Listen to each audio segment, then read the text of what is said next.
લગ્ન જીવનનું મહત્વ કેવડું છે સાહેબ. કદાચ તમે ઇતિહાસમાં લઈ લ્યો તો હરિચંદ્રને તારામતીથી લઈ અને છેક જલારામ ને વીરબાઈમાં સુધી તમે આવી જાવ ને સાહેબ, તો ઈ પતિ પત્નીના કેવા સંબંધ તાકાતવાળા છે કે સાહેબ અત્યારે એને આખા જગતમાં એનું નામ અમર કરી દીધું. બાકી તો ભણાતો જે બાજતા હોય, આ હા હા.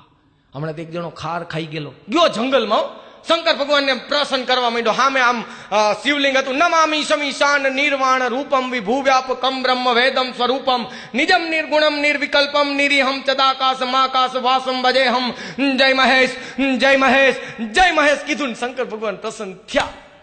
માગ માગ ઓલો વરદાન માગી કે ઉભા રહેજો. શંકર ભગવાન કે 3 વરદાન આપીશ, તારા પર મોજમાં જ છું, પણ 3 વરદાનમાં એક શરત છે. તો કે શું?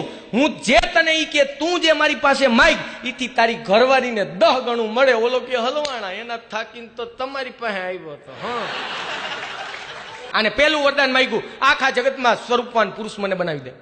શંકર ભગવાન કે તથાસ્તુ.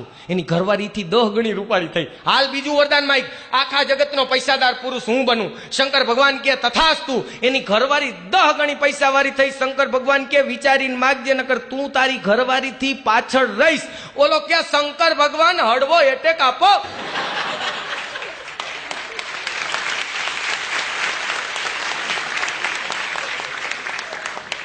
તા તો માં 10 ધડાકા થયા. કહેવાનો મારો અર્થ ઈ છે સાહેબ કે લગ્ન જીવનમાં ઘણા ધોમ કડેરાટ થઈ જાય છે. હા, હાવ ધોમ કડેરાટ થઈ જાય. કેમ કે પેલા હપ્તા ભરીને તો લગ્ન કર્યા હોય, એમ હવે ઈ હપ્તા ભરીને લગ્ન કરે ઈ કેવા ધોમ કડેરાટ થયા હોય. પણ અમારા ભાવલાને એવું કાંઈ ન હોય. એના લગ્ન થયા ને તો એની ઘરવાળી કોણ જાણે કાંઈ આમ રૂડી રૂપાડી, આમ બહુ સરસ પણ ભૂલકણી બહુ.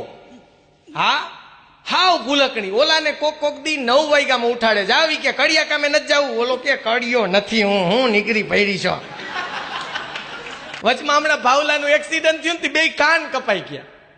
ડોક્ટરે ઓપરેશન કર્યું અને કાન ફિટ કર્યા. ભાનમાં આવ્યો ને ખાર ખાઈ ગયો. આ કાન નો હાલે. ડોક્ટર સાહેબ કે કેમ નો હાલે? કાન તમને સંભળાય તો હે ને? અરે સંભળાય હે, પણ આ લેડીઝ ના કાન છે, નો હાલે. અરે ઈ કે લેડીઝ ના કાન કે જેન્ટ્સ ના કાન ઈ તાર ક્યાં જોવાનું હે? તને સંભળાય છે ને? ઈ કે સંભળાય હે પણ સમજાતું નથી.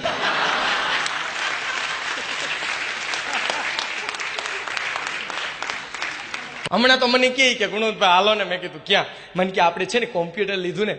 મેં કીધું હા ચાલો. ઈ કે એના માટે પડદો લેવા જવું છે. કોમ્પ્યુટર માટે પડદો? મને કે હાલો તો ખરા. હું પછી એને ધડ બહુ ન કરું. હું તો ગયો, તા તો ઓલાએ પડદા વાળાએ પડદાના કાપડ એક પછી એક બતાવવા જ માંડ્યા. એમાં એક પાસ કર્યું. ઈ કે આ કાપો 5 ઇંચ. બોલો કે પડદા 5 ઇંચના થોડા થાય. ઈ કે મારે કોમ્પ્યુટરનો કરવો છે. ઈ કે કોમ્પ્યુટરના પડદા ન હોય. ઈ કે એમાં વિન્ડો ન હોય. હવે આને ક્યાં પોગું? પાછો ગમે એ વાતું કરતો હોય. હાવ ખોટી કંઈક તો વાત. મને એક દી આવી ગયો, ગુણવંતભાઈ મારી ઘરવાળી મને રોજ 200 રૂપિયા માગે. મેં કીધું 200 રૂપિયાનું કરે હું? મને કીધું હું દઉં તો ખબર પડે.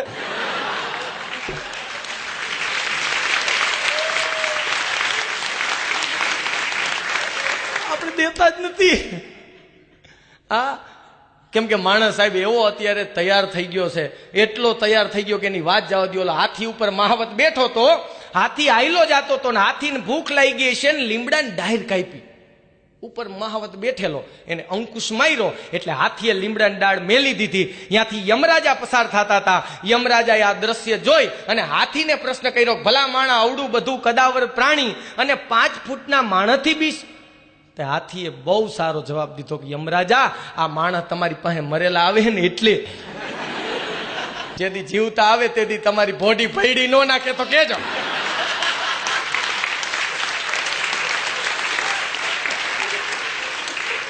ઘણી વાર આપણે પ્રાણી ઉપરથી ઘણું જાણવા મળતું હોય. હમણાં એક વાંદરું જંગલમાં ગયું ને, એમાં ત્યાં ચીતો બીડી પીતો હતો. ચીતો બીડી પીતો વાંદરો કે ચીતા બીડીઓના ગુલામ થઈ ગયા છો, હું બીડી પી શીખે. બીડીની મજા આવ્યો. હા, ઓલી આપડી કહેવત છે ને, શિવાજી લડીને મરી ગયા ને આપણે પીને મરી જવાના છીએ.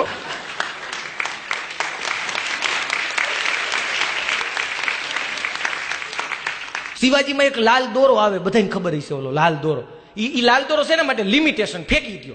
હમણાં એક જણો લાલ દોરા સુધી પહોંચાડી. મેં કીધું ફેંકી દે. મને કે શિવાજી એ ઘોડા ઠેકાડ્યા ને આપણે દોરા ઠેકાડી.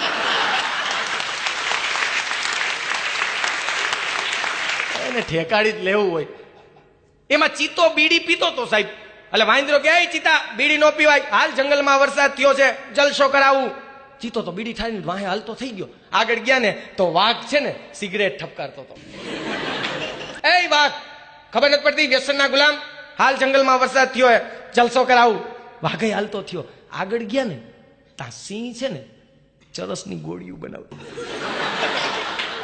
એ વાંદરો કે જંગલનો રાજા ઉઠીને ભલા માણસ, વ્યસનના ગુલામ, હાલ જંગલમાં જલસો કરાવું.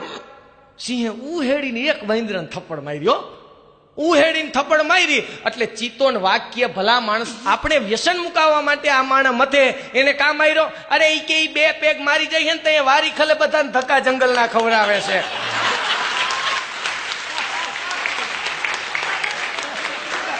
પણ આપણી સંસ્કૃતિની મજા છે સાહેબ. આપણી સંસ્કૃતિની તાકાત કેવડી છે. આપણા આ હમણાં નવરાત્રી ગઈ ને, પ્રાચીન ગરબાની મજા છે. ગ એટલે ગાવું, ર એટલે રમવું, બા એટલે માં આગળ ગાઈને રમવું, એને ગરબા કહેવાય. બાકી આ તો અત્યારે કપડા ફાડી નાખે ને ત્યાં સુધી ડિસ્કો થઈ ગયો. બધામાં આમ આમ કેવી ઝડપ થઈ ગઈ. હાવ બધાય તમે જોજો. આ પૈણેત્રામાં પેલા લગ્નમાં એવું નહોતું. લગ્નમાં કેવું હતું, છોકરા બધા પીરસવા નીકળતા અને છોકરીઓ બધી વાહે પાણી લઈને નીકળતી. એટલે વડીલો વાતું કરતા કે આ દીકરી કોની છે, તો કે ઈ છોકરી અત્યારે એમફિલ પૂરું કર્યું. આપણા છોકરા સાથે આમનો સંબંધ કરો ને, આવી રીતે સગપણ ગોઠવાતા.